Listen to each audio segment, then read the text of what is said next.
وہ شخص جس نے محض اپنی بیٹی کو سردی سے بچانے کے لیے $25 لاکھ کو جلا دیا۔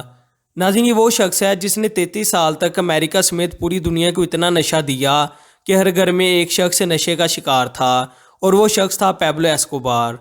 پیبلو ایسکوبار اس قدر امیر تھا کہ اسے پیسے تول کر رکھنے پڑتے تھے، جس کے لیے اس نے 1500 لوگوں کی ٹیم بنائی تھی جو سارا دن یہ کام کرتی تھی۔ ناظرین، پیبلو ایسکوبار کولمبیا کے ڈرگ مافیا کا ہیڈ تھا۔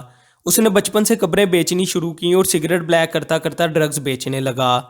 اس نے امریکہ کو اتنی ڈرگز بیچی کہ وہاں خوراک سے زیادہ نشہ آسانی سے ملنے لگا۔ اس کا ڈرگ سپلائی کا نیٹ ورک اتنا طاقتور تھا کہ 90% امریکہ کو کوکین صرف ایسکوبار کا نیٹ ورک ہی سپلائی کرتا تھا، اور صرف امریکہ ہی نہیں بلکہ دنیا کے 80% رقبے پر بھی کوکین صرف یہی نیٹ ورک سپلائی کرتا تھا۔ اس نے اپنا مرکز بہاماس کے ایک آئی لینڈ کو بنایا ہوا تھا، اور وہ آئی لینڈ تھا پیبلو ایسکوبار کا ہیڈ کوارٹر۔ اس آئی لینڈ پر ایک ایئرپورٹ بنا تھا جس پر سارا دن ہوائی جہاز لینڈ کرتے اور ری فیولنگ کے بہانے جہازوں سے کوکین نکالتے اور چھوٹے جہازوں میں ڈال کر امریکہ روانہ کر دیتے۔ ایسا یہ ایک دن میں 6 سے 7 بار کرتے۔ روزانہ امریکہ میں 16,000 کلو کوکین بھیجی جاتی، جو کہ سالانہ 58,40,000 کلو کوکین بنتی ہے، اور یہ صرف امریکہ کا ریکارڈ ہے، باقی دنیا کا ریکارڈ اس سے علیحدہ ہے۔ پیبلو ایسکوبار 1 کلو کوکین $75,000 کی بیچتا، یعنی $438 بلین کی سالانہ کوکین صرف امریکہ میں بیچی جاتی، اور یہ سلسلہ 16 سال تک جاری رہا۔ جب تحقیقاتی ٹیموں نے کوکین کا حساب لگایا تو یہ دیکھ کر وہ حیران رہ گئے کہ جو کوکین پیبلو $75,000 فی کے جی میں فروخت کرتا تھا، وہ اصل میں $5,000 کی ہوتی تھی، اور سب کو رشوت دینے کے باوجود بھی اس کو $65,000 1 کلو کوکین سے بچتے تھے۔ پیبلو پائلٹس کو ایک فلائٹ کا $5,000 سے زیادہ دیتا تھا، اور یہ فلائٹس ایک سال میں 4500 سے زیادہ بار لینڈ کرتی۔ پیبلو کی دولت کا اندازہ آپ اس بات سے لگا سکتے ہیں کہ اس کے پاس اتنی دولت تھی کہ اس کا شمار برونائی کے بادشاہ حسن البلقیہ کے بعد دوسرے نمبر پر ہوتا تھا۔ اگر وہ آج زندہ ہوتا تو وہ دنیا کا 7واں امیر ترین شخص ہوتا، اور اس کے پاس $95 بلین سے زیادہ پیسہ ہوتا۔ ناظرین، یہ سارا پیسہ ڈرگ سے آتا تھا، یعنی کرائم کے ذریعے، تو پیبلو اس کو کسی بینک میں نہیں رکھ سکتا تھا، اس لیے اس نے اپنے آئی لینڈ پر کئی گودام بنائے تھے جس میں وہ ڈرموں میں پیسہ رکھتا۔ ان پیسوں کو خالی ربڑ چڑھانے کے لیے روزانہ $1,000 کے ربر بینڈ منگوائے جاتے، یعنی سال کے $3,65,000 کے ربر بینڈز۔ اتنی تو امریکہ کے صدر کی سالانہ تنخواہ بنتی تھی، یعنی آپ خالی ربر بینڈ سے ہی پیبلو کی دولت کا اندازہ لگا سکتے ہیں۔ اس نے 1500 لوگوں کی ٹیم بنائی تھی جو کہ پیسوں کو تول کر ڈرموں میں بھرتی، اور ہر سال 10% سے زیادہ پیسے چوہے کھا جاتے، جو کہ $4 بلین سے زیادہ بنتے تھے، اور پاکستانی 106 ارب روپے بنتے تھے۔ جب پولیس نے اسے پکڑنے کے لیے چھاپے مارنے شروع کیے تو اس نے اپنے بیوی بچوں کو ساتھ لیا اور میڈیلین کے پہاڑوں میں ایک گھر میں چھپ گیا۔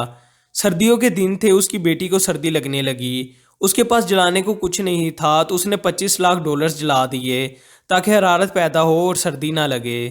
ناظرین، پیبلو کو خود کو رابن ہوڈ کہلوانے کا شوق تھا، اس لیے وہ ہر سال لاکھوں ڈالرز غریبوں میں بانٹ دیتا تھا۔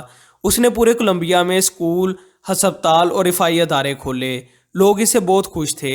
اس نے لوگوں کی خوشی کو دیکھتے ہوئے کولمبیا کا صدر بننے کا ارادہ کیا، جو کہ اس کا بچپن کا خواب تھا۔ الیکشن میں کھڑا ہونے کے بعد اس نے پانی کی طرح پیسہ بہایا، پر صدر بننے کے قریب تھا کہ اس کے مخالف نے اس کے خلاف تقریر کی اور لوگوں کو بتایا کہ یہ اب تک کتنے ہزار لوگوں کو ڈرگز کی وجہ سے موت کی نیند سلا چکا ہے۔ یہ سن کر لوگ اس سے ناراض ہو گئے۔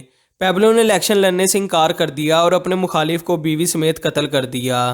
صرف امریکہ میں اس پر 4000 لوگوں کے قتل کا مقدمہ درج تھا۔ ناظرین، پیبلو نے جب اپنے جرم دیکھے تو اپنے آپ کو خود سزا دینے کا ارادہ کیا۔ اس کے لیے اس نے کولمبیا میں ایک جیل بنوائی۔ اس جیل میں دنیا بھر کی عیاشی تھی، جسے وہ جیل کہتا تھا۔ اس میں بار، سوئمنگ پول، ریزورٹ اور دنیا کی حسین لڑکیاں رہتی تھیں۔ یعنی آپ اس کی جیل سے اندازہ لگا سکتے ہیں کہ باہر وہ شخص کیسی زندگی گزار رہا ہوگا جو قید میں یہ سب عیاشیاں کر رہا تھا۔ ناظرین، جو شخص اس دنیا سے گیا خالی ہاتھ گیا، چاہے وہ کوئی بادشاہ ہی کیوں نہ ہو۔ ایسے ہی پیبلو ایسکوبار کے ساتھ بھی ہوا۔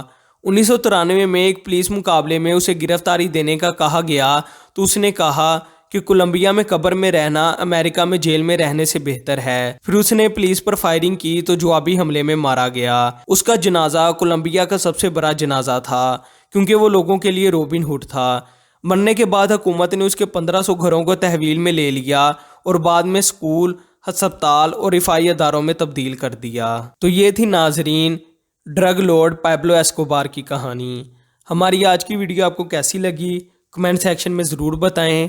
چینل کو سبسکرائب کر دیں اور بیل آئیکن پر کلک کر دیں تاکہ آپ کو مزید ایسی انفارمیٹیو ویڈیوز ملتی رہیں۔ تب تک کے لیے اللہ حافظ۔